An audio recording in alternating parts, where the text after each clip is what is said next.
Kentucky loses another one. This is really kind of one of the last times I really want to talk about him this year. Maybe until the SEC tournament when the season ends, and I'll give my season recap.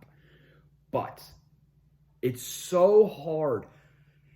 At some points, I feel like when I'm watching this team, they do not want to play. Missouri wins, I believe, I don't know, by 5 maybe or 7, something like that. Let's just say Kentucky lost, fair play to Missouri. They had a guy named Smith, goes out, plays a great game.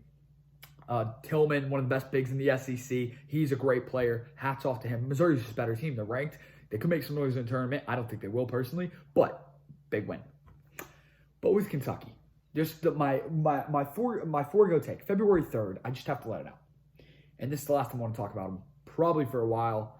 I might touch on it later in podcast, but we're not getting into depth anymore this year until right now. I don't think half the guys want to be there. When you watch them, they look so genuinely uninterested. For a guy like Cameron Fletcher to get sent home earlier this year, okay, and then to come back, granted, came back, okay, and Calipari puts him in for about 1 minute and takes him out. Did he do anything wrong? No. Okay, so why am I mad about it? Because tell me what other player wants to play on this team. Davion Mintz played great. Without him, Kentucky loses by 50. Olivier Sarr had 9 points and fouled out. He was not contributing. Isaiah Jackson's great. Blocks his shots like no tomorrow, but makes some very god-awful passes. So, Dante Allen doesn't play. Granted, Dante Allen played awful tonight. Could not do a single thing. Would get blown by defensively. That's not the point, though.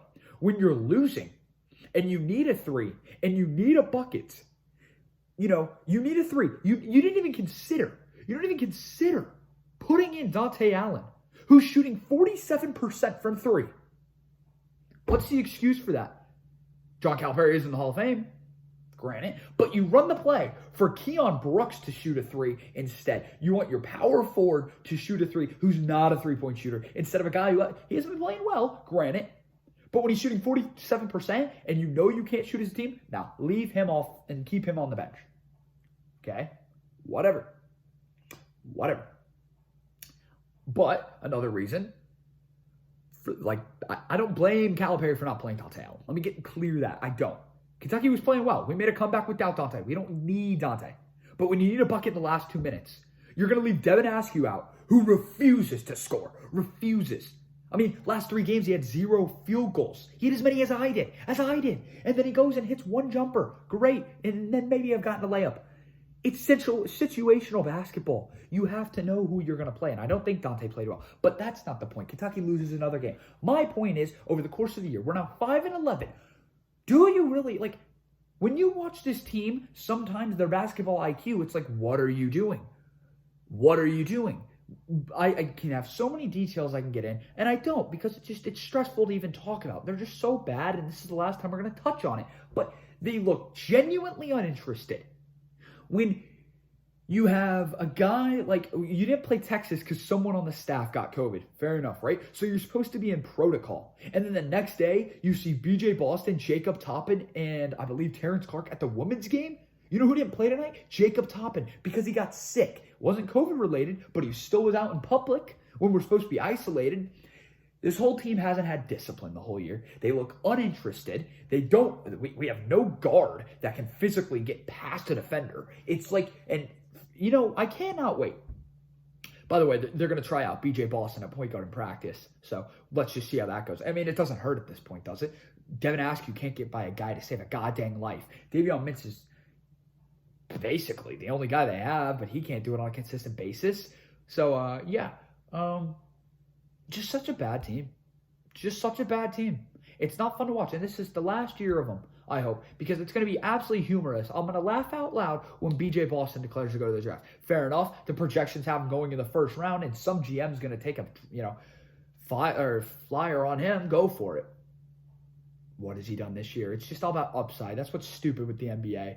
Guys like Luka Garza is going to go in the second round, even though he's averaging 26 in college, just because that's not the way the game's played anymore. But a guy like BJ Boston, who's mind-boggling terribly, I cannot wait for the BJ Boston documentary. I'm going to watch that in a heartbeat. Yeah, if you didn't know, BJ Boston's actually making a documentary and releasing it at the end of the year. It was supposed to be a great documentary. For how much of a shit show this season has been, and the 5-11 Cats, cannot wait to see that. How it's going to be behind the scenes. It's going to be awful. It's going to be awful. This team, I don't want to say they don't care, because I'm sure they do. You do want to win every game unless something's wrong with you. But they're just awful.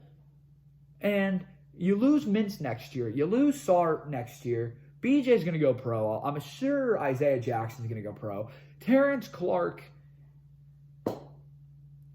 hasn't played all year. If he goes, he goes. Whatever.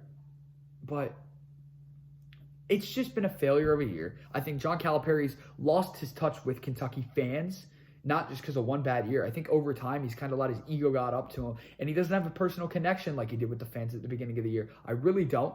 I think there's so many things that went wrong this year where over the offseason is a big factor for Kentucky basketball if the dynasty is over or if not.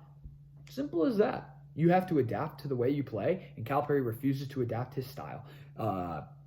This whole team's awful. I think Devin Askew can be great. I think he's going to be great down the stretch his sophomore year next year. Maybe his junior year if he has to come back for a third year. Reclassifying out of high school and leading the team in minutes does not make sense to me.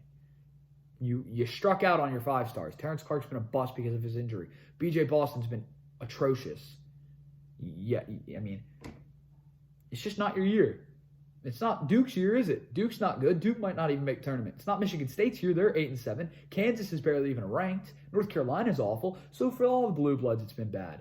I get it.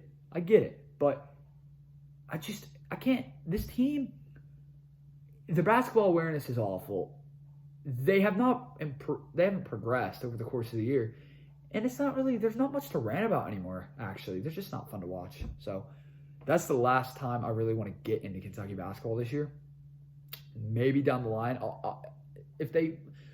we'll talk about them in the SEC tournament, or if they end up getting a win. Because it's just me. It's my team. I can't, not talk about them, granted. I just can't. But maybe I will. But it's just, it takes the energy out of you.